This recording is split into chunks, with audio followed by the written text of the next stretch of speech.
SDN Kebonsari 1 Surabaya, Ibu Sri Yuniati SPD, yang terhormat Bapak Ibu Wali Kelas 4 ABCD, kemudian yang terhormat Wali Murid Kelas 4 SDN Kebonsari 1 Surabaya. Terima kasih atas kesempatan yang diberikan dan waktu yang sudah diluangkan pagi ini. Langsung saja, kali ini saya akan menjelaskan tentang pelaksanaan program proyek penguatan profil pelajar Pancasila tahun 2002-2023. Ngaten nggih, sebelum saya menjelaskan proyek penguatan profil pelajar Pancasila atau yang biasa kita sebut, kita kenal dengan P5. Ngaten nggih Bapak Ibu, jadi nanti P5, istilahnya itu P5. Akan saya jelaskan dulu kurikulum SDN Kebonsari 1 Surabaya. Nah, kurikulum itu adalah perangkat mata pelajaran dan program pendidikan yang diberikan oleh suatu lembaga yang berisi rancangan pelajaran yang akan diberikan pada peserta didik dalam satu periode jenjang pendidikan. Jadi begini Bapak Ibu, kami ini dalam 1 tahun itu tidak, istilahnya itu tidak ngawur, memberikan sesuatu, memberikan mata pelajaran itu tidak ngawur, istilahnya mboten sembarangan, ngoten nggih, ada aturannya. Nah, aturannya itu disebut kurikulum, ngaten ya. Program apa saja, mata pelajaran apa yang kita berikan ke anak-anak itu ada aturannya. Yang mengatur itu adalah pemerintah. Itulah yang disebut dengan kurikulum. Nah, kurikulum SDN Kebonsari 1 untuk tahun 2022-2023 adalah berikut ini Bapak Ibu. Untuk kelas 1 dan kelas 4 itu menggunakan kurikulum Merdeka. Kemudian untuk kelas 2, 3, 5, dan 6 itu menggunakan kurikulum 2013. Kurikulum Merdeka ini adalah kurikulum yang terbaru Bapak Ibu dan tidak semua sekolah melaksanakan. Oke. Jadi Kebonsari ini terdaftar dalam BSKAP nomor 27 tahun 2022 sebagai pelaksana kurikulum Merdeka untuk kelas 1 dan kelas 4. Kemudian yang kurikulum 2013 itu seperti apa? Ya yang seperti tahun lalu anak-anak ikuti waktu kelas 3 Bapak Ibu. Jadi bukunya masih pakai buku tema nggih. Kalau kelas 1 dan 4 itu sudah beda bukunya. Ngaten nggih? Nih, sampun. Berikutnya. Nah, ini perbedaan kurikulum 13 dengan kurikulum Merdeka. Nah, kalau pada kurikulum 2013 yang diikuti kelas 2, 3, 5, dan 6 itu ada muatannya ada intrakurikuler. Intrakurikuler itu mata pelajaran Bapak Ibu yang dipelajari anak-anak ya. Intrakurikulernya itu meliputi PKN, kemudian pendidikan agama, bahasa Indonesia, IPA, IPS, SPDP, PJOK, bahasa Inggris, bahasa Jawa. Sementara kurikulum Merdeka itu beda. Mata pelajarannya PKN ini kita sebut dengan pendidikan Pancasila kalau di kurikulum Merdeka. Kemudian ada pendidikan agama, bahasa Indonesia, IPAS, seni rupa, PJOK, bahasa Inggris, bahasa Jawa. Dari intrakurikulernya saja, dari pelajarannya ini sudah ada yang beda nggih Bapak Ibu? Sudah diamati nggih? Ada yang hilang. Nggih. IPA, IPS di sini melebur menjadi IPAS. Sementara SBDP di sini pada kurikulum Merdeka, sekolah itu minimal wajib menyediakan satu pendidikan seni. Pendidikan seni itu ada banyak Bapak Ibu, ada seni rupa, seni tari, seni musik. Tapi di sini kita menyesuaikan dengan kondisi sekolah, yaitu tersedianya guru ya. Maka di sini kamu memilih seni rupa gitu untuk kelas 1 dan kelas 4. Itu nggih. Kemudian yang berikutnya kokurikuler. Kokurikuler itu adalah kegiatan yang menunjang kegiatan intrakurikuler, yang menunjang kegiatan pelajaran ini tadi. Nah, pada kurikulum 2013 biasanya kita mengadakan KTS, kegiatan tengah semester. Mungkin anaknya Bapak Ibu belum sempat nih karena ada COVID waktu itu, jadi kita belum sempat mengadakan KTS. Dulu ada KTS, kita berkunjung ke museum, kita berkunjung ke tempat pengolahan sampah dan lain-lain. Nah, pada kurikulum Merdeka ini, kokurikulernya adalah proyek penguatan profil pelajar Pancasila atau yang kita sebut dengan P5. Ngaten nggih? Jadi fokus ke sini sekarang, proyek penguatan profil pelajar Pancasila. Seperti apa bentuknya nanti akan kita jelaskan. Berikutnya ada ekstrakurikuler, sama Bapak Ibu ya, antara kurikulum 2013 dan kurikulum Merdeka sama kegiatan ekskul nggih. Kalau di Kebonsari ada pramuka, tari, banjari, sepak bola, voli dan lainnya. Ngaten. Sampun. Berikutnya, nah ini nggih, proyek penguatan profil pelajar Pancasila P5. Apa itu? Proyek penguatan profil pelajar Pancasila adalah pembelajaran lintas disiplin ilmu untuk mengamati dan memikirkan solusi terhadap permasalahan di lingkungan sekitarnya. Berikutnya, pelaksanaan proyek penguatan profil pelajar Pancasila dilakukan secara fleksibel, baik muatan maupun waktu pelaksanaan. Secara muatan, proyek harus mengacu pada capaian profil pelajar Pancasila sesuai dengan fase peserta didik dan tidak harus dikaitkan dengan capaian pembelajaran pada mata pelajaran. Jadi pada proyek P5 ini anak-anak diajari untuk mengkaji, menganalisis masalah yang ada di sekitar lingkungannya, kemudian mencari solusinya. Itu adalah tujuan dari P5.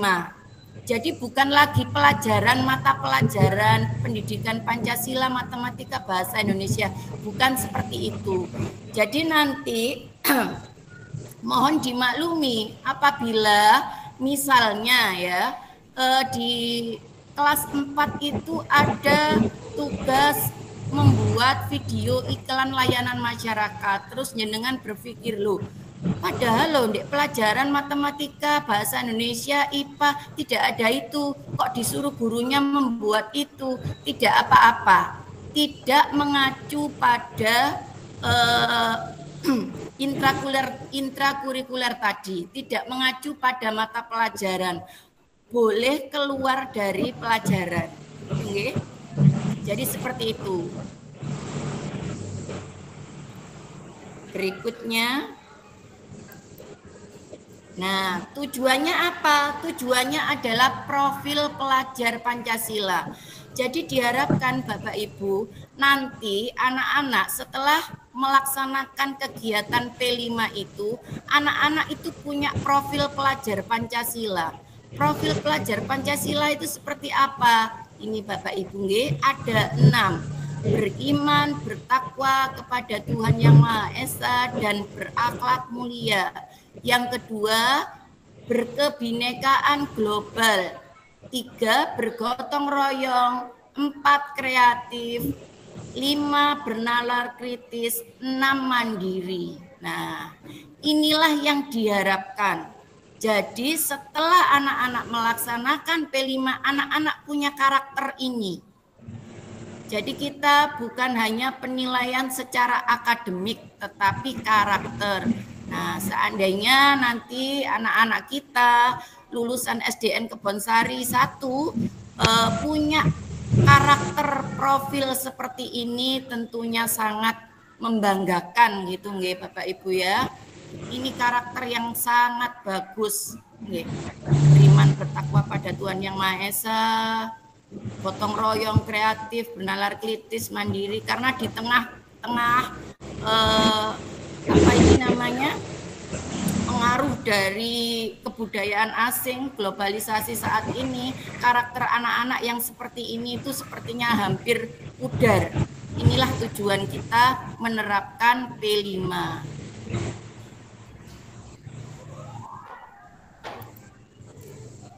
Berikutnya sasaran. Nah, sasaran dari kegiatan P5 ini adalah seluruh siswa kelas 1 dan 4 SD pelaksana kurikulum Merdeka. Jadi sementara hanya kelas 1 dan 4. Oke, kelas 2, 3, 5, 6 masih belum. Tapi di kelas 5 dan 6 mulai tahun kemarin sudah kita laksanakan, tapi beda namanya. Namanya unjuk kerja dan karya atau UKK gitu. Nah, ini nanti pelaksanaannya insya Allah setiap 1 semester. Jadi dalam 1 tahun nanti insya Allah akan ada 2 kali proyek. Gitu nih Bapak Ibu. Berikutnya dilakukan secara berkelompok 4 sampai 6 siswa dalam 1 tim. Anak-anak nanti akan bekerja dalam kelompok.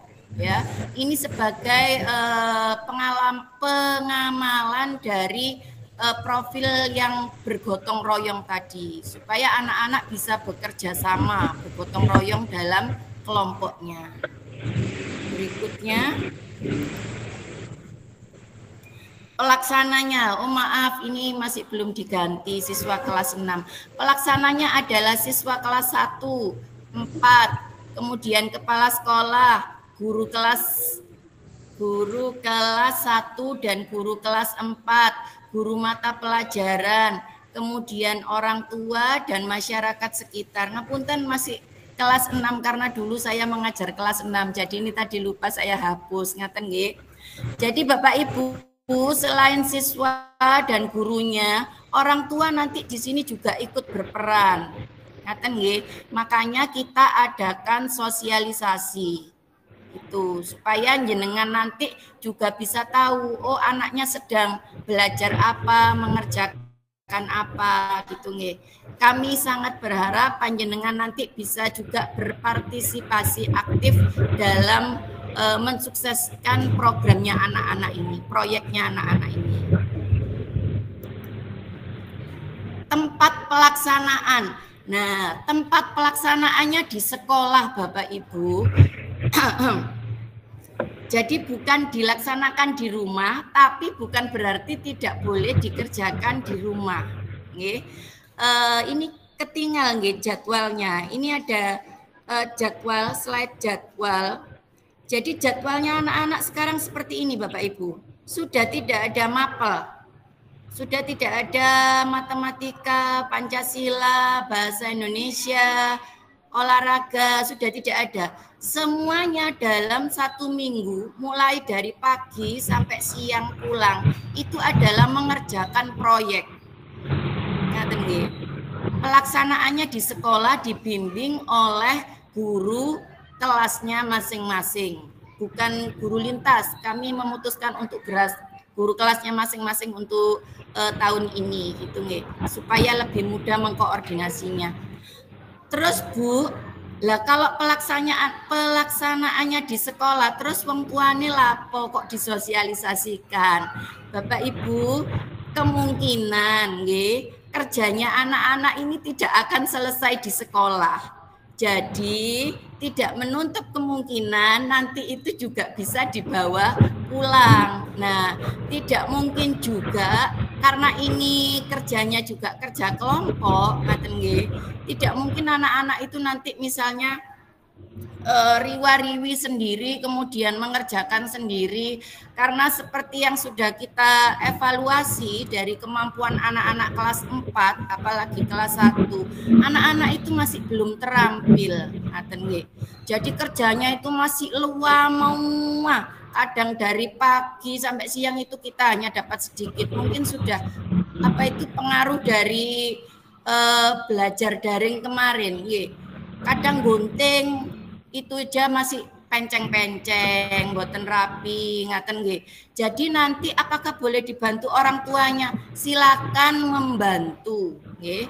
Silakan membantu anak-anak, tapi jangan yang mengerjakan orang tuanya. Gitu nggih. Di sekolah bukan berarti tidak dikerjakan, bukan berarti tidak boleh dikerjakan di rumah. Kemudian boleh dibantu orang tuanya, tapi bukan berarti yang mengerjakan orang tuanya.